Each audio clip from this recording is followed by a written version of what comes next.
And speaking of sad commentary, let's go ahead and switch to Biden. Oh, And what a what he did, and look, and by that I mean the pardoning of his son. And I'm going to be clear as I can. I don't blame him for wanting to pardon his son. I don't blame him. If I was in his shoes, I would want to protect my kids too. I would. So you don't blame the guy for having that fatherly instinct and want to protect them, even if the guy is guilty of whatever he is accused of. Even if, like my kids, if they're accused of doing something wrong or something illegal, I'm still going to want to protect them. That's just me. I think that's just human nature, But where it got me, and I think a lot of people, was the incessant, repetitive message that they gave, not just Biden, but his staff, his press secretary, that he would not, under any conditions, pardon him because he is a president that believes that nobody is above the law. How many times did we hear that? I mean, that was an incessant, and it wasn't just him and his press secretary, but the press. I'm going to also overlay, if I can. Joe Biden has very clearly said he would not pardon his son. He would not commute his sentence. How stark is this difference? I mean, how can Republicans keep making this argument now that Joe Biden has really put it out there? Right. He's now been pretty emphatic over the last few days that he does not plan to pardon or commute his son. What that really is him saying is, I don't plan to use the powers of the office, the powers of the presidency, to provide private relief for my family. In a sense, he's staking out a pretty bright line between being, as he says, a president and a dad. And that's not just an emotional expression. He's in effect saying, I don't think that I don't have a right, even if it's legal, and God knows it must be tempting, to use this power in a way that is not available to so many other Americans facing similar kinds of struggles. I think it's a big deal because it really undercuts the argument that this is rigged on the other side, right? Both things can't be true. And so I think the president, it's really hard for him to say, I won't pardon my son. I will not commute his sentence. How hard that is. It's also coming through that Biden's just a decent guy. And a nice and a great father. Exactly what Joe Biden said after Donald Trump's conviction, that we have to have faith in our judicial system, that no one is above the law, and that a jury of 12 ordinary people looks at facts, not political spin, and decides whether someone has broken the law. And the fact that he's going to respect this verdict, even though he could wipe it out with a stroke of a pen, even though he could have kept it from happening with a stroke of the pen, tells America what they need to know about the man who occupies the Oval Office.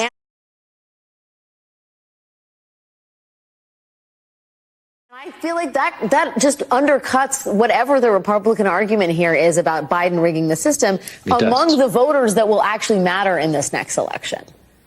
Well, there are three things there. I mean, number one, the conviction of Hunter Biden shows the system is not rigged. It also shows this is the way the rule of law looks. This is what it looks like when no one is above the law. And President Biden has also said, has said on the record that he will not use his pardon power to free his son if Hunter Biden gets a prison sentence. Now, there are some people who are skeptical about that, but I don't think there's any reason to doubt his word at this point. Well, tonight, a presidential promise to put the law before family. I'm extremely proud of my son, Hunter. He has overcome an addiction. He's one of the brightest, most decent men I know. And I am satisfied that I'm not going to do anything. I said I abide by the jury decision. And I will do that, and I will not pardon him. Some of these talking heads that said that he is above Trump, he is above everybody, because listen to him. He says that nobody is above, and look, and then he turns around and he does a 180 right in everybody's face. And again, look, I don't criticize him for wanting to protect his son. I would want to do that to my kids. But the difference is, I don't know that I would go out on a tirade and tell everybody, nope, nobody's above the law, and I am going to absolutely not get in the way of justice, and then turn around and get in the way of justice. And whether people agree with me or not, that's sort of what it looks like right now. Yeah. That's right? exactly what it is, right? That's exactly what it is. He is taking advantage of his presidency, and he's granting his son clemency of pardons, right? So he doesn't have to serve any sort of time on that gun charge. But at the same time, if I'm President Biden and I'm about to leave office in less than a month, and I'm going to roll the dice and say that my legacy does not depend on whether or not I pardoned my son on a gun charge. I'm just going to be like, you know what? I'm going to pardon him. I don't really care what anybody says. I'm done with politics. I'm out of the public limelight. I don't have to hear people's opinions. I've served this country dutifully and to the best of my ability. And that's how he's going to look at it. And as a father, he's also going to be like, you know what? Donald Trump has made no secret of him going after his enemies. And his perceived enemies are Biden and Kamala Harris and that's a good point. That whole Democratic, machine.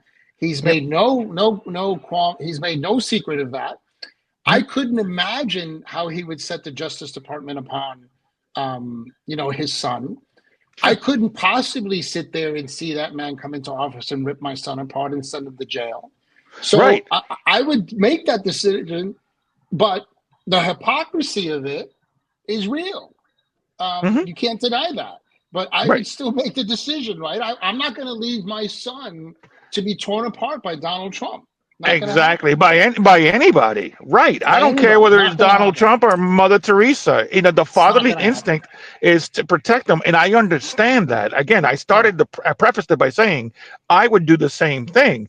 Yeah, but man, politically, it's hypocrite. Oof, it's brutal. Yeah, it really is. And political hypocrisy. Yeah, exactly. And now the question is, who else is he going to pardon, and for what? Who knows? Now, Donald Trump said he was going to pardon all of the January 6 rioters. Yeah. So that's right. Like, he said he was going to do it. So it's like one-upsmanship almost. How is that any better than what? You know what I mean? It's like, wow. So the campaigns are going after each other, going, you know what? You pardoned your son. You know what? I'm going to pardon these are people who tried to overturn the U.S. government, and you're going to pardon them. So I don't know. Turn over the U.S. government, gun charge. It is dirty. It is just saying. I know, man. Even after this conversation, talking about politics, I'm gonna need a shower. Oh God, I feel so creeped out by the whole thing. Oh, it's so dirty. Like, could you imagine the conversations about Matt Gaetz? Hey, let's have lunch on Matt. I'm not really sure about him. You know what I mean? It's just. This is the state of politics, right? But pardons. Presidents have been initiating pardons for criminals since forever. Oh yeah. So it's like it's a new thing, right? Right. Exactly. So it'll be interesting to see who's next, who's going to get pardoned. It'll be real interesting because at the same time, right? It sort of does speak. Whether it's Trump, whether it's Biden, whether it's Obama, with whoever it is, right?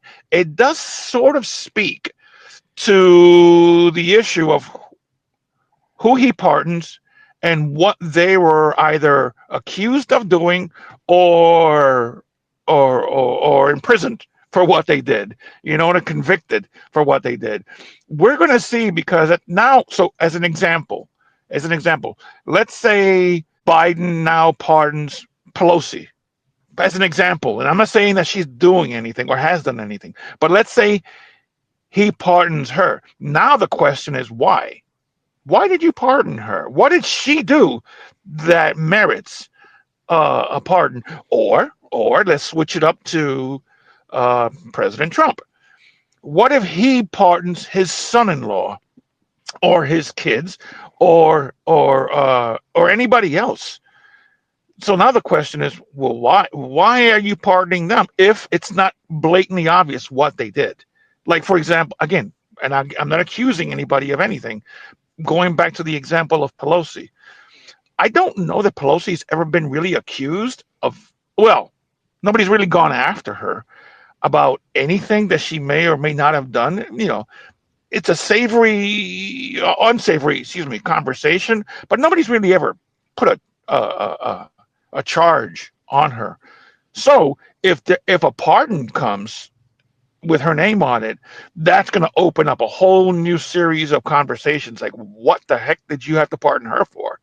What did she do? And now all the conspiracy theories are going to start up.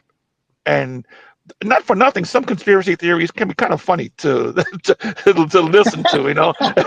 Some of them are kind of wild. Conspiracy. I love conspiracy theorists. I was a huge X-Files fan when that series was yeah. because it just fed my conspiracy theory mindset. Yeah. But there's, and there are a lot of valid conspiracy theories out there. There's a lot of conspiracy theories that are kind of insane. But, it's... I know, right? Where do we say? Where do you start with the conspiracy theories, right? Since the beginning of time.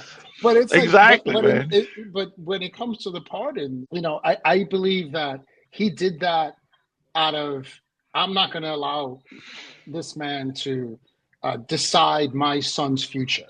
Mm-hmm. And he would have, and Donald Trump has made, again, no secret of the fact that he will weaponize the Justice Department. He's going to use it to go after his enemies, which in my mind is kind of like, wow, you how bold a statement is that? I'm going to use the Justice Department to go after my enemies. And that kind of talk is allowed, right? Mm-hmm. Sure. And it's a little scary that you're going to use the government. You're telling me that you're going to use the government to go after your enemies, but you're not, for whatever reason you may feel. Yeah. And you know what? Valid reason. Sure. And another point that can be made is that this weaponization of various agencies has already happened in the past. But that then somebody just comes out and says, I'm going to continue doing this, it leaves a bad taste in everybody's mouth. I mean, it's one thing to use a department and weaponize a department or an agency, sort of like in the background, or maybe it's not a difference. But then for somebody to come into office and says, well, I'm going to do it too.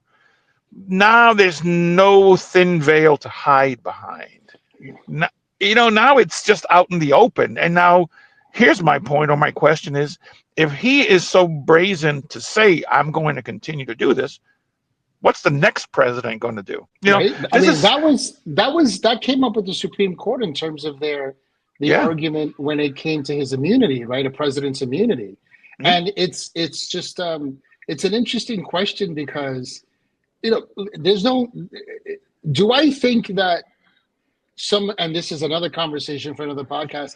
Do I think that what happened in New York with the documents and the business documents, and if you have any understanding of doing business, things like that are done all the time. Was he targeted? Yes, I believe he was targeted. The thing with the stripper and he was targeted for that. I truly believe that. Now, when it comes to incitement, I don't believe he was targeted for that. I do believe that he, had some level of involvement in inciting those crowds in the Capitol. Again, that's for another statement. But when it comes to pardons, it's like one of those unique powers that they have, that they can just pardon whomever they want. And no matter what we say or do, it's something that cannot be taken away from them.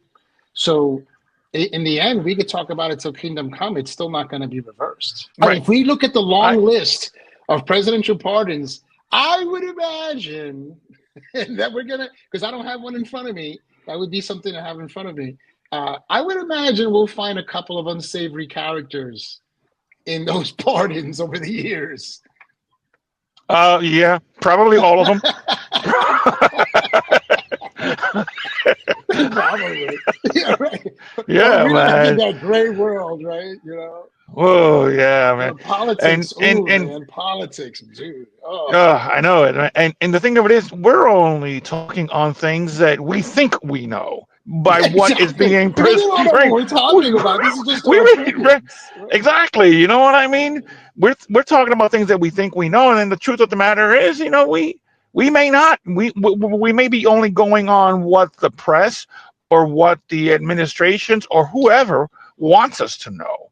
We don't know, but hey, it's good conversation. And the truth is out there. Oh, we're going to go back to that show, aren't we? And by the way, so that's a good segue, right?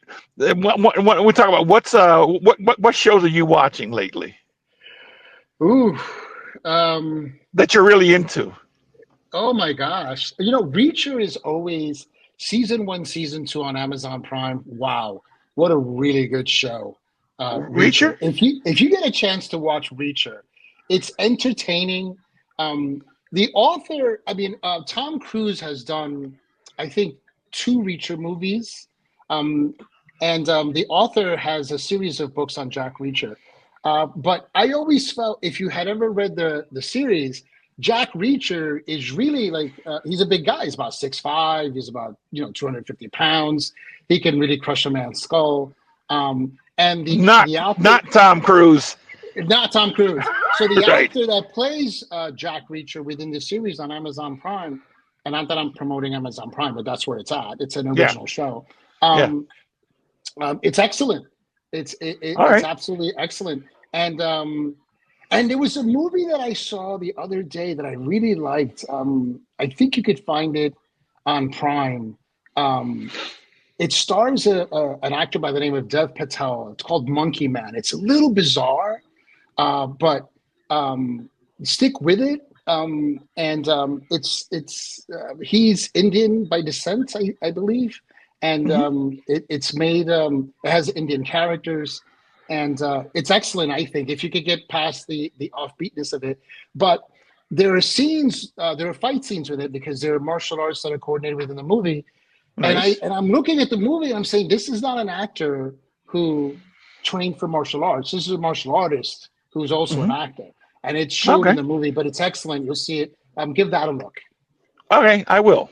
Because I really, like a lot of people, don't have time to sort of start on a show to see if I like it. I like the reviews of somebody coming and telling me, yeah, check this out. Right. And then I can binge on it. You know what I mean? Because that's how I watch, shows or movies anymore. It's just kind of just binge on one after the other after the other.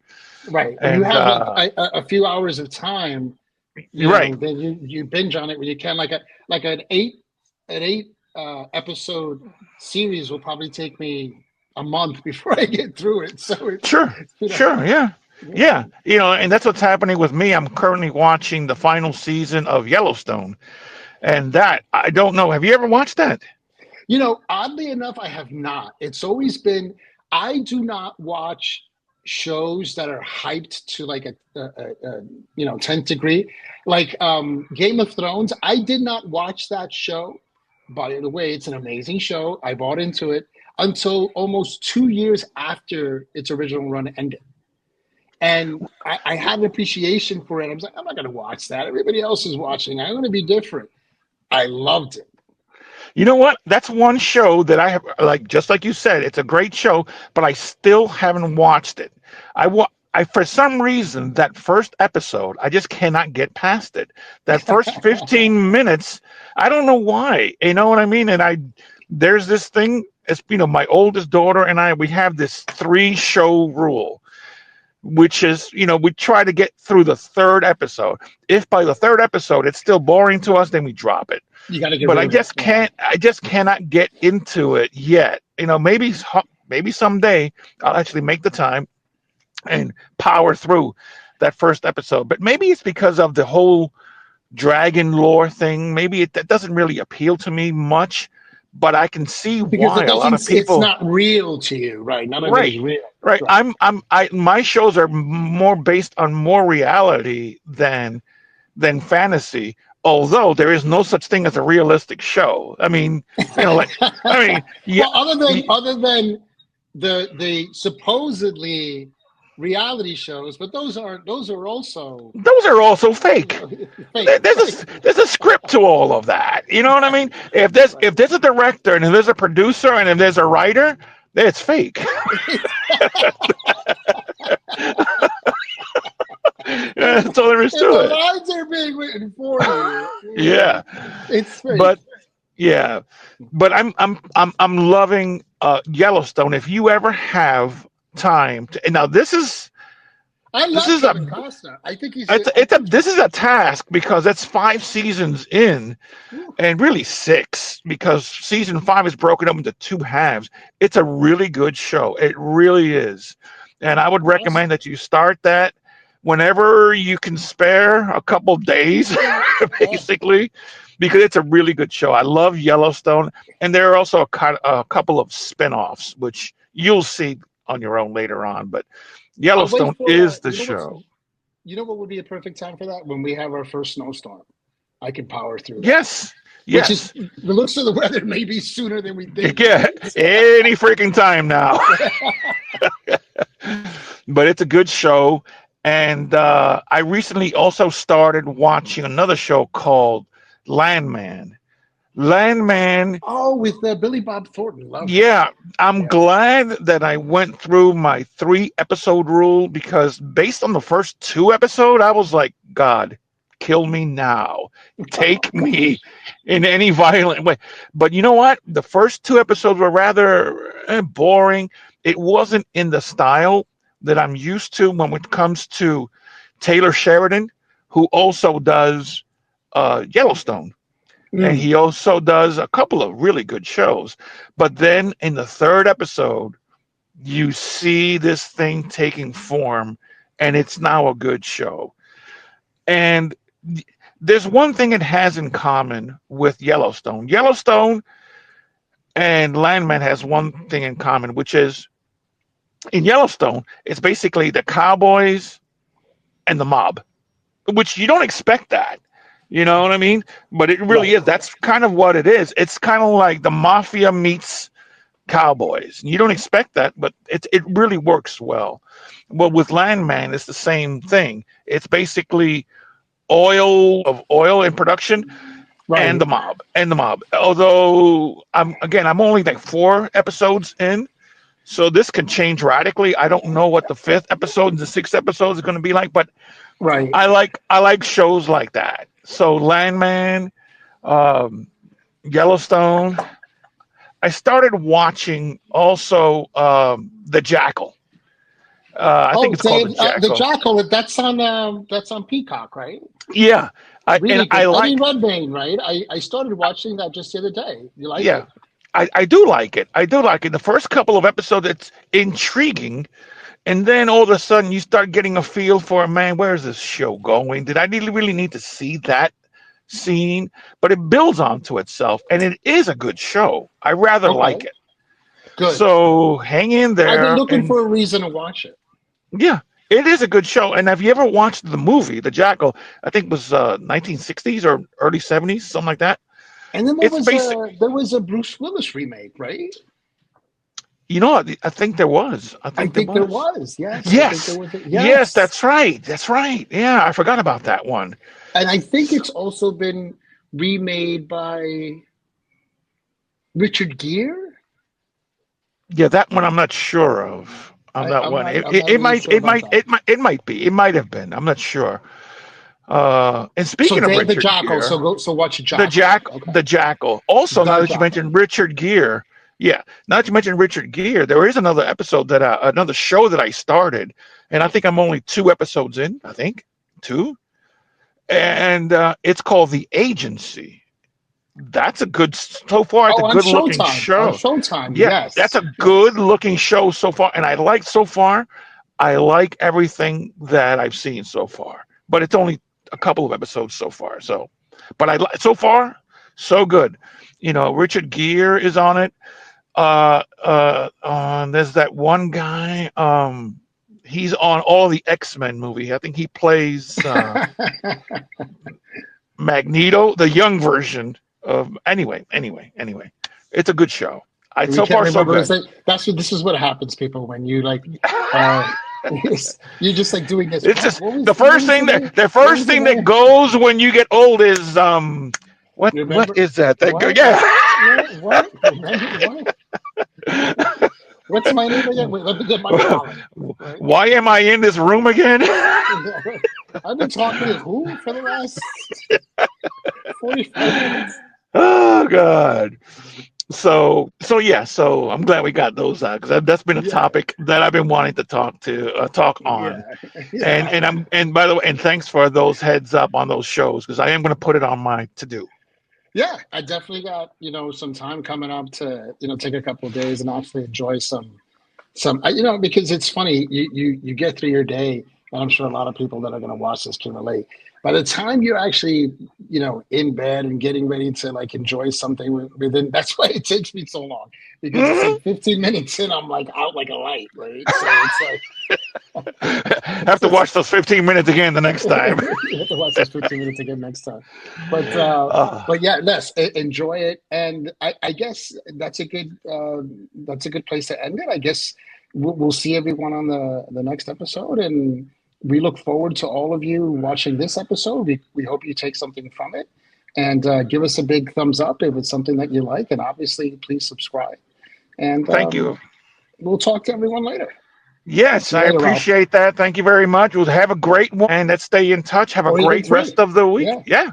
We'll have a great, because there are many other topics that you and I previously discussed that we need to touch on, and I don't want to forget those. So, but anyway, nonetheless, everybody have a great one. Take care of yourselves.